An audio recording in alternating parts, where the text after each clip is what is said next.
Alrighty, you guys, what's going on? It's your boy Crazy Spartan here. I decided to do something different with the gameplay here. We got some Dead Ops arcade gameplay here. I'm actually doing this live as we speak right now, so I hope you guys enjoyed it. It's a little different from that sweaty Cold War matchmaking that they have. Doesn't appear to be any matchmaking here. I'm beasting and feasting. But anyways, we're going to talk about update or patch 106 that just came out today. Normally patch notes come out or patches come out on Tuesday. But today is Friday as of me recording this video. And we got patch notes to talk about. So let's go ahead and hop right into them. So there's a lot that they changed in this patch here. So y'all stick around and we'll get to it. So the FFAR. Now I'm so glad that they fixed a lot of these weapons. They fixed a tremendous amount of weapons, okay? Especially that sweaty ass MP5, okay? Everybody and their mama was using the MP5 and everybody was like, well, oh, you know, like, if it's cheese, you gotta use it, you know, because why else wouldn't you use it? Well, there's no variety. It's, you know, Twitch TV sweats and YouTube sweats, hopping in your lobbies, jumping around corners on Moscow with the MP5, just insta-melting you, right? So I was getting tired of it, but regardless of that, you got the FFAR here. They increased the recoil, thank God. They slightly reduced the max damage by 3.5%, 28 to 27, alright? So that's another good thing that they've done with the FFAR. Personally, I haven't really used it. I may have gotten 1 or 2 kills with it. And the thing is just an absolute laser beam, man. We're on the good old Dead Ops arcade here. And dude, I have not played Dead Ops arcade since Black Ops 1. Since they had it on Black Ops 1 back in the day. And it still puts me in nostalgia, man. It really does. So I'm kind of glad that Treyarch brought this mode back. So shout out to Treyarch for bringing this mode back, thank God. And then they reduced the max damage range by 34%. So that means it dropped from 28 meters to, what is that, 25 meters? So that is a huge drop-off range right there, ladies and gentlemen, boys and girls. So if you're looking to use the FFAR, just know it's not going to be as strong as it was, you know, last week or whatever else. So just be wary of that, alright? Then we got the SMGs, alright? I'm pretty sure SMG Alpha is the MP5. I don't know why they started doing that. Alpha, Bravo, Charlie. It's all that Modern Warfare stupidness, right? They tried to mirror Modern Warfare in this game, and I didn't like it. That's the thing that, you know, makes me mad about Treyarch this year. That they tried to be so much like Modern Warfare that it's ridiculous, dude. It's really stupid. We got the Mama Silverback here. As you guys know, the Cosmic Silverback back in Black Ops 1 was a beast, and now I guess he retired, and now it's Mama's turn. But regardless of that, the effective or the reduced base effective damage was reduced by 33% from 15.24 percent or 15.24 meters to 10.16 meters. So now it's an SMG instead of an assault rifle, which is great, right? That's always great, you know, to not have, you know, MP5 users melting you across the map, you know what I'm saying? It feels so great. What a great day to be alive, you know what I'm saying? Y'all can detect the sarcasm in my voice. This should have been done, bro. That's one thing I believe Treyarch doesn't do with their games anymore. They don't play test them, bro. And people would be like, oh, Crazy Spartan, they need, you know, people to play test it. Well, damn, hire people to play test this shit. Looks like I'm downed right here. But, you know, that's cool. That's cool. We still playing. We still doing it. We still doing it. Dude, and like I said, I haven't played Dead Ops in years, so I mean, the controls are relatively easy, but you know, that's besides the point. But yeah, the SMG, you know, known as the MP5, was nerfed, and a lot of, you know, Timmy No Thumbs are about to be mad because their favorite gun got nerfed. But hey, it is what it is, man. They should have been done that. They should have done that a long time ago. They should have done that when the game first fucking released. But hey, better now than never, right? But anyways, and I'm down again. They added more character initial recoil to it. I don't know what that means. I guess that just means that they made it to where the recoil is more visible, question mark. I don't know what factor that plays into it, but they added more recoil to it. Oh wow, and I put myself in a trap. And I have no more lives. So if we go down, that is a wrap. That is a wrap for this little short commentary gameplay right here on these patch notes. Alright, so yeah, they added more character recoil by tweaking several bullet trajectories, whatever, we're not about to dive into that. These changes were unintentionally reverted in today's update and will return in an upcoming update. The heck? So I guess those changes didn't go through, but the damage change did, which is great. The tactical rifles, the M16 got a reduced damage range, by 15% from 25.4 meters to 21.59 meters. They increased the sprint to fire time. They slightly slowed down the movement speed while firing. They increased the burst delay. They rebalanced the fire rate on barrel attachments, and they slightly reduced the effectiveness of laser attachments. I am so glad that Treyarch has finally come to their senses to nerf the ever so powerful M16. Listen to me, man.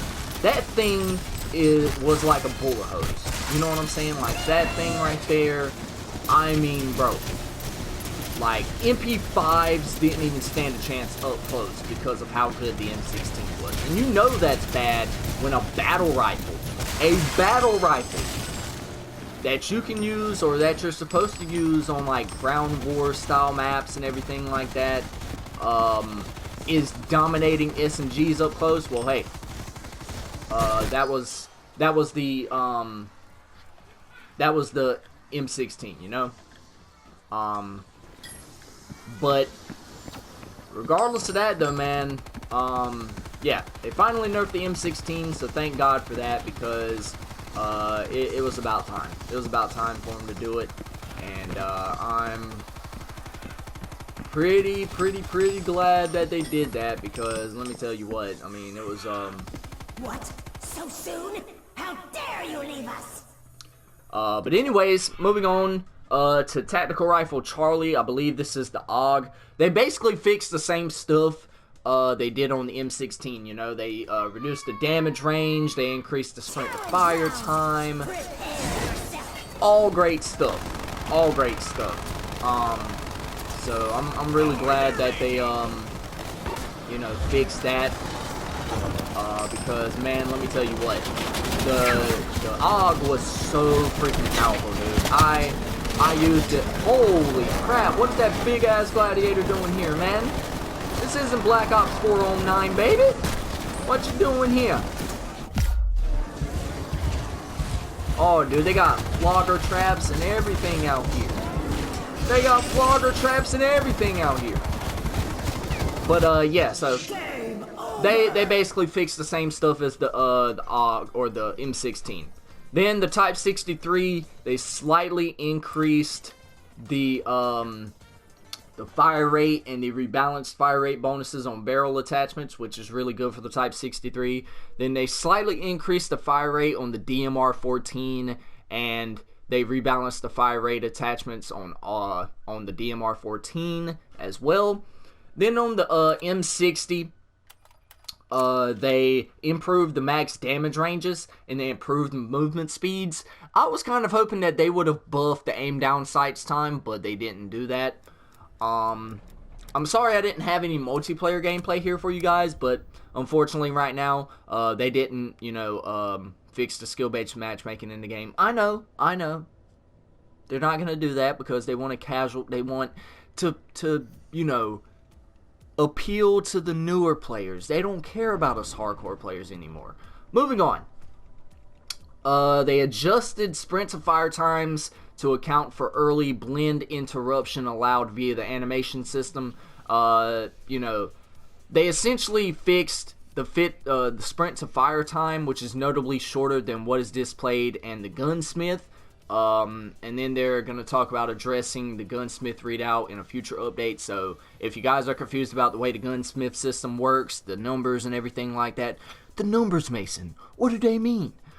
You know, they're gonna fix that. So they fixed the snipers, which is great because I was tired of getting 360 no scoped while little Timmy No Thumbs was drinking G Fuel and sniffing Adderall and stealing his mom's credit card for COD points. Anyways, okay, moving on to the Magnum. They slightly improved the fire rate, the max damage range, and improved visibility after making the first shot, so that's pretty good. Shotgun Bravo, I believe this is the Hauer. No, this is the SA-12 or the Spaz-12. Okay, all right. So looks like we got a nerf on the Spaz, which I seen coming. I mean, we all seen this one coming. They slightly reduced the damage range between from ranges of 5.8 meters to 7.7 meters. So within those ranges, you're not going to get the same results as you did before. Then they fixed a bunch of game modes: hardcore, search, free-for-all, CDO hardpoint, combined arms. They fixed the spawns where players could spawn above the ground. Why not fix the general spawns, Treyarch? Because the general spawns in this game are some ass, okay? They're busted. So hopefully they fix that in this update here. Moving on to the score streaks, alright? Let's go ahead and talk about the score streak system, alright? Or the score streaks, right? So they reduced the ammo in the combat bow from 5 to 4, meaning you have one less shot. Let me tell you guys something about the combat bow. This thing is pretty powerful, okay? Y'all remember Black Ops 4, where I could take the Tempest and take out, like, you know, UAVs? Same principle with this one, trust me. And you could take out attack choppers with the combat bow. So don't tell y'all, you know, don't say I didn't tell y'all so, but I told y'all so. Moving on to the ever so loved care package. They increased the cost from 1,800 to 2,000 score. So now it's a little bit harder to get that care package, but hey, you get some pretty good stuff out of it, not even gonna lie. The sentry turret, they reduced the cost from 2,000 to 1,800 points, thank God, because the sentry turret was some ass. It wasn't detecting people, it wasn't killing people. Like, I could put it down on Moscow where that one main entry route is in the middle of the map, where that big ass statue is. You could put it right there, won't kill nobody, and y'all know everybody and their mama be over there in that spot. Hopefully they fix the damage on it. Moving on to the napalm strike, they increased the cost from 2,100 to 2,500, so it's gonna be a little bit harder to get that one. Then the air patrol, they reduced the cost from 3,200 to 2,700 score, which I'm actually glad that they did that, because the air patrol, why would you have the air patrol in the game when you have the SAM turret as a field upgrade? You see what I'm saying? I'm kind of confused. I guess the reason they put both of those in the game is, for one, you know, like, people can take out your SAM turret while it's on the ground, so I guess they wanted another means to take out score streaks in the air. I don't know. Moving on to the artillery barrage here. They increased the cost from 2,500 to 3,000 score. Damn, Treyarch, man. It's already hard to get streaks in this game with little booty, sliding, sweaty MP5 users that, you know, steal their mama's credit card for COD points while drinking G Fuel, sniffing Adderall up their noses, man. It's already hard, Treyarch. Why are y'all doing these score increases? Y'all better have increased the score that we get per kill or something, because, I mean, it's already hard enough as it is to get fucking kills in this game. My highest kill streak is 11. I'm struggling right now. I only have 14 hours of playtime in this game, but we're not here to talk about that. The cruise missile. They increased the cost from 2,600 to 3,500. What? Damn, son. Yeah, I don't use the cruise missile anyways. Moving on to the ever so loved War Machine. They increased the cost from 3,500 to 4,000 points. Man, listen, hey, they're making it harder on us, man. They are making it harder on us right now. A lot of people are saying that the game is going to get better throughout the year. We'll have to wait and see. I have no faith in Treyarch at this point. I'm sorry. Treyarch is my favorite game developer, my favorite Call of Duty studio developer, but their showing with Call of Duty Black Ops Cold War this year has been some ass. Okay, let me just say that. Moving on to the attack helicopter, they increased the score from 4,000 to 4,500. They increased the bullet damage from 50 to 75 per bullet, so it's going to be even more crazier of a streak. They increased the health from 4,500 to 5,000 health. They decreased the duration of the screen shake from bullet impacts. I noticed that. Whenever you were getting shot at by this thing, your whole screen was shaking. It was like, oh my god, I'm getting shot at, like, but I can't see where I'm going because my screen's... Yeah, I'm glad they fixed that. And then they reduced the amount of time that the helicopter will stay in one place before relocating. Okay, so they fixed a lot of stuff with the attack helicopter here. Moving on to the VTOL escort, they reduced the cost from 8,500 to 8,000 points, and they increased the turret burst length and reduced cooldown time, so they made it more powerful. And then, last but not least, the chopper gunner. All right. They increased the cost from 6,000 to 6,500, and they reduced the movement on the gun when firing. So they retuned a lot of these score streaks, but guess what? It's not going to make a damn difference because of the map design in this game. Your streaks ain't going to work. If you got a chopper gunner, bro, on like Moscow or like Miami, it's not going to work, bro. It's not going to work. They fixed some maps. One map, to be exactly, Garrison. Tomahawks can be thrown at the beginning of the map. They fixed finishing moves. They fixed general crashes and stuff like that, which the game had plenty of them, which we're about to get into one big one. You know, they fixed some equipment, some field upgrades for the SAM turret. They fixed some perks, some user interface fixes. We're going to see if the game plays more smoothly here in just a little bit whenever I hop on and try and get some more gameplay for you guys. I'm going to try and find that one major fix that I was talking about. Okay, so here it is. The list below is not a comprehensive and is not comprehensive, is intended to give everyone a general idea. So, controllers, okay? The DualShock 4 may disconnect intermittently on PS4 while running an outdated system update. So, update your system software to 8.01 to resolve this, okay? So, if you guys know, the Mission Fracture Jaw was virtually fucking unplayable, and hell, even the game was virtually unplayable unless you done one or two things. Well, the only thing I knew to do at that point was to, you know, change the input method on my controller to where I had to use the USB. It was connected by the USB, and the game wouldn't, you know, disconnect my controller, right? But now, apparently, if you update your system software to 8.01, now your controller won't cut off. Treyarch, this should have been fixed at launch. This should not have been a problem, okay? So there's that. That was the big main fix that I wanted to get through with that. But other than that, if you guys hear a little boy screaming in the background, that's my cousin. Don't mind him. He's always fucking screaming. Anyways, I hope you guys enjoyed it. I know there was a little bit of gameplay towards the beginning. But hey, wanted to get some Dead Ops gameplay in there for you guys, so I hope you guys enjoyed it. Y'all drop a like on the video, subscribe to the channel if you're new, turn on your post notifications so that way you don't miss a video when I upload. And as always, y'all stay motivated, stay dedicated, always have that mama mentality, and I'll check you guys out in the next one. Peace out. Tell me pretty lies, look me in the face, tell me that you love me, even if it's fake.